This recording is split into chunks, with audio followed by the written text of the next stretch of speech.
Bring in former NASCAR driver Bill Lester to the conversation. Very happy to welcome him on the program, the last black driver to race in the NASCAR Cup Series before Bubba Wallace. Bill, thanks for your time today. Thank you, Todd, for having me. When you heard this story, what went through your mind? Well, I was saddened and, deeply disturbed by it. I couldn't believe, just like Joey indicated, that somebody has that much hate in their heart. It's unbelievable. You would think that at 2020, the year that we are in at this time, that people realize, especially with this pandemic and what it's causing, across the world, that there's, now just love and understanding and comfort and respect. And needless to say, that's not the case. Yeah. What do you think the larger message is here about what's going on in all of this, Bill? Well, I mean, needless to say, with some faction of our society, there is deep-seated hate, and for some reason, which I'm not familiar with, can't be, they can't let go of it. I just don't understand that. It is a symbol, the flag, that is very harmful and, depressing to folks of color.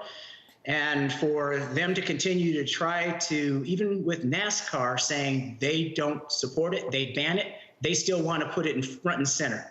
I mean, you're talking about seven-time champion Jimmy Johnson, standing behind the movement, and, Richard Petty supporting the Black Lives Matter movement by having Bubba Wallace able to put that graphic on his car, on Richard Petty's car.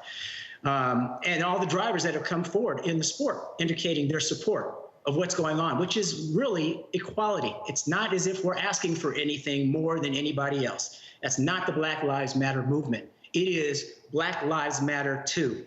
Maybe that's how it should have been coined, because there have been a number of people I've seen on social media indicating that, well, you guys are now advocating for, black power or black supremacy.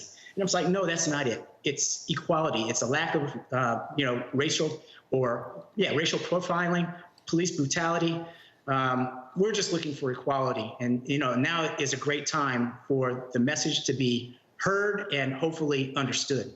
Yeah, and I mean, you have a lot of experience with NASCAR, and I'm just curious, how you would characterize their response, Bill, agreeing to ban the Confederate flag, standing up in support of what Bubba Wallace has been through. What do you think? Well, I think really the time is like no other time in our history, that with what has happened with, Ahmaud Arbery and George Floyd and Breonna Taylor and, all the black lives that have been lost due to, again, racism, systemic racism and police brutality, that the nation has the ear of everybody now, and especially people of color, and understanding that we're not going to take it anymore. We're sick and tired of being sick and tired. And so with what NASCAR has done by banning the flag and indicating that they believe in equality, I think it's tremendous. I was really surprised when I was racing in the mid-2000s, I didn't think that NASCAR would ever take a stand, which is that firm, and they've done so. I commend them, and I think it's only the beginning of a number of steps that they're going to take. Yeah, well said. Sick and tired of being sick and tired. As one of the few black drivers in the history of NASCAR, I'm curious what you think can be done, Bill, to sort of diversify the sport. Well, it's not going to happen overnight.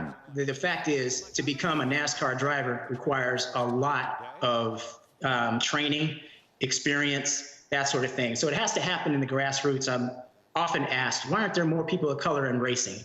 The first reason is lack of exposure. What I mean by that is that we don't see racing as something we can aspire to. We see stick and ball sports. And then the second thing is opportunity. The playing field has to be level. We need to have the same access to capital as they do. In other words, those people that are making the 7- and 8-figure decisions in corporate America need to think outside of the box instead of being so risk averse. When I was going through NASCAR, I just got so many doors slammed in my face, it wasn't even funny, because those that were making those decisions in the boardroom or the CEOs or whatever the case were not able, they were afraid to step out of their comfort zone. And so that's a problem. But I think one of the things that needs to be done is that it needs to be appealing. It needs to be inviting.